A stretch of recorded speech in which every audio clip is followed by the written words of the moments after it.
When Eileen feels that something is off with her husband, James, she hires a private investigator.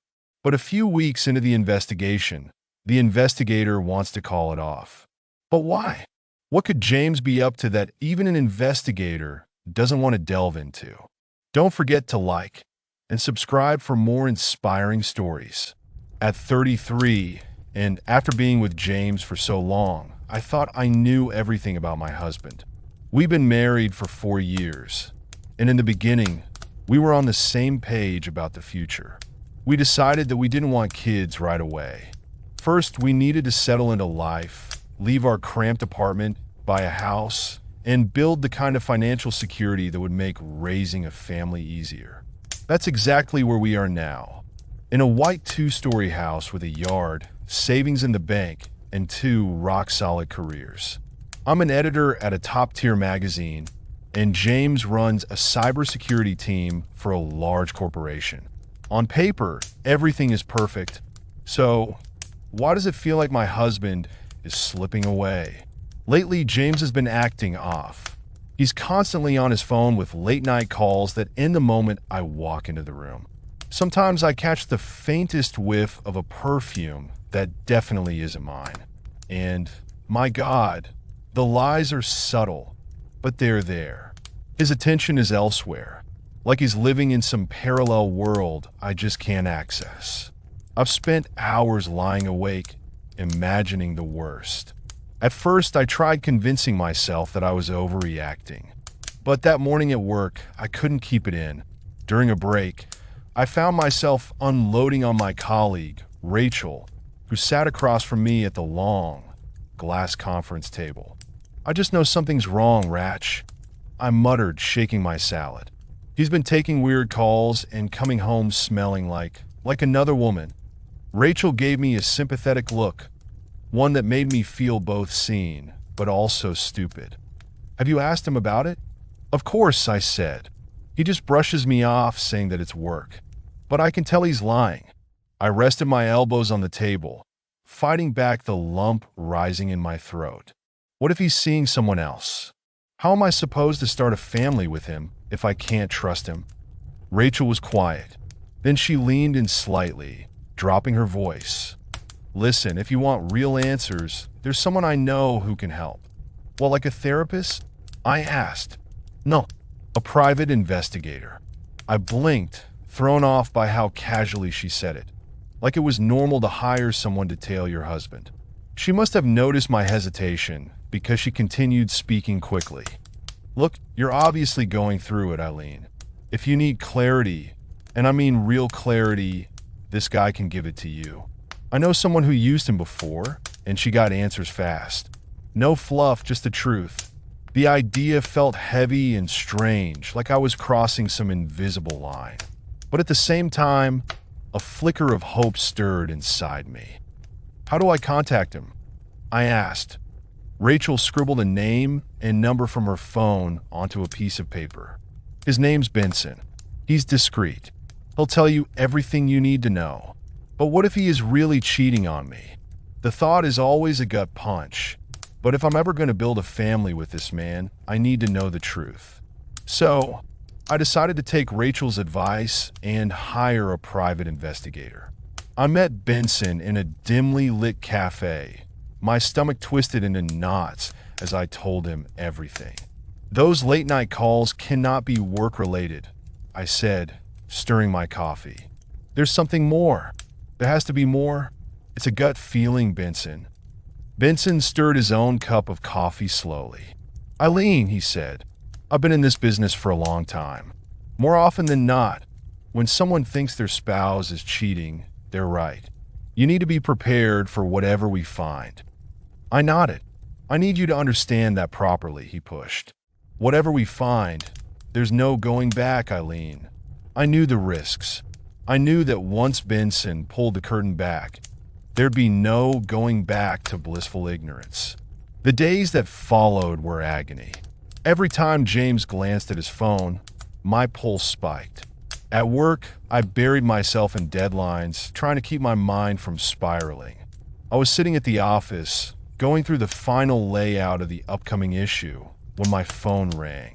Benson was finally calling me back. His voice was tense, and something about it chilled me.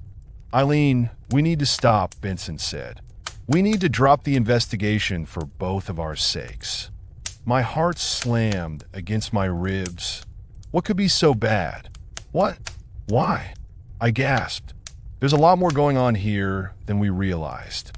Trust me, this is bigger than you think, and it's safer if we let it go. I sat frozen, gripping the phone so tightly my knuckles ached. A private investigator, someone used to digging up dirt on the most dangerous people, was now too scared to continue? What had Benson uncovered about James? Was my husband tangled in something even darker than infidelity? But Benson refused to say more.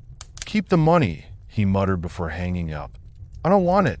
That night, sleep evaded me completely. I kept imagining James as someone unrecognizable. Suddenly, he was a stranger wearing the face of the man I married that I had to know what was happening. If Benson wouldn't help, I'd figure it out myself. "Come on, Eileen," I said. "You can do this." I bought hidden cameras and a voice recorder, planning to plant them in James' car in his home office. If he wasn't going to tell me the truth, I'd find it myself. But while installing a camera in his study, I stumbled upon something that made my skin crawl. There were already hidden cameras installed, cameras that I'd never seen before. One in our bedroom, one in the hallway, the living room, even the kitchen. I'd never noticed them before. My chest tightened as I stared at the tiny lens tucked into the corner of our bedroom. Honestly, who was James? Why was our home wired like this? My mind spiraled, panic taking over. Was James monitoring me? Was I living inside a prison disguised as a marriage? I felt trapped and unsafe, and before I could stop myself, I grabbed a suitcase and started packing. "Annie, I need you to talk me down from a panic attack," I said, putting my phone on speaker when my best friend answered. "Okay, Eileen," she said calmly. "Talk to me. What's going on? What triggered you?" "James," I said. "I found hidden cameras in the house. I don't know why they're here. I don't know what to do. I'm not okay, Annie." "Breathe," she said slowly. "I need you to breathe. What are you doing? Are you home?" "I'm home," I sighed. "And now I'm packing a bag." "Why?" Annie asked. "Where are you going?" "Are you seriously asking me that question?" I asked, packing my pajamas. "I'm trying to understand," Annie said. "I needed to get out. I needed to go somewhere else. To my parents' house, or anywhere that didn't have hidden cameras watching my every move. I'll speak to you later. When I'm settled," I said. That's when James walked in. He stopped in my doorway, taking in the open suitcase in my trembling hands. "Darling, what's going on?" he asked. That I stood frozen for a moment, then pointed at the camera in the corner of our bedroom. "Why are there cameras in our house, James? What the hell is going on?" I shrieked. To my surprise, he didn't get angry. Instead, he smiled like I'd caught him in some harmless prank.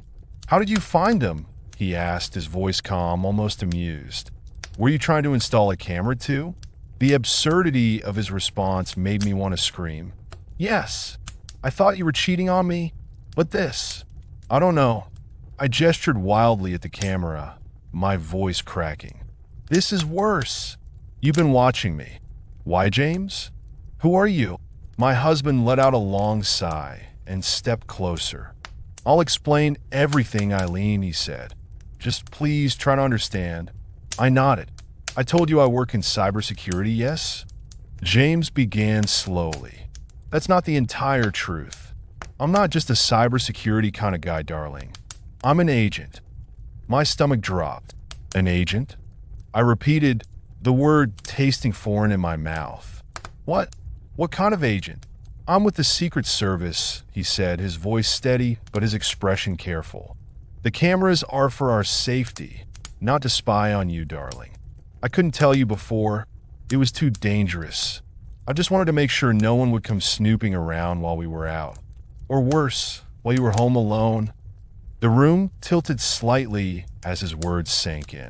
I'd been convinced my husband was sneaking around with another woman, only to find out that he was, what? A secret agent? I whispered, my mind struggling to connect the dots.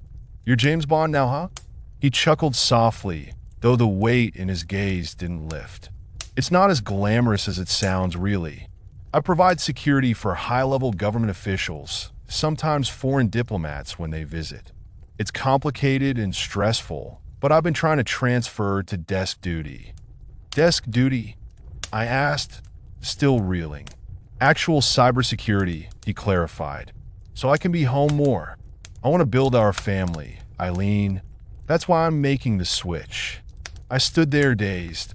The man I thought was pulling away from me wasn't running towards someone else. He was running from a dangerous life to protect us both. So, no late-night affairs? I asked weakly, trying to lighten the mood. James smiled, reaching for my hand. No affairs, my darling, he said softly. Just a lot of secrets I wish I didn't have to keep, and trying to stay away from people who would love to uncover them. I exhaled slowly, looking at the open suitcase on the bed. I'd been so ready to walk away from all of this. But now, this wasn't what I'd expected at all. And somehow, as wild as it sounded, it made sense. Is this a deal breaker, Eileen? James asked, his voice quieter now. I've wondered about it for a long time. If I told you the truth, would you still want to be with me? Would you still want us to have kids together? I stood there for a moment, every possible answer spinning through my mind. That's why I've been trying to get out of active duty, he continued. I knew this day would come. Sooner or later, everything would catch up to me. I swallowed hard, my thoughts finally settling. It's not a deal breaker, I whispered. James pulled me into his arms, holding me close. And for the first time in weeks, I felt grounded again. Our life wasn't going to be easy, far from it. But at least now, I knew what we were up against.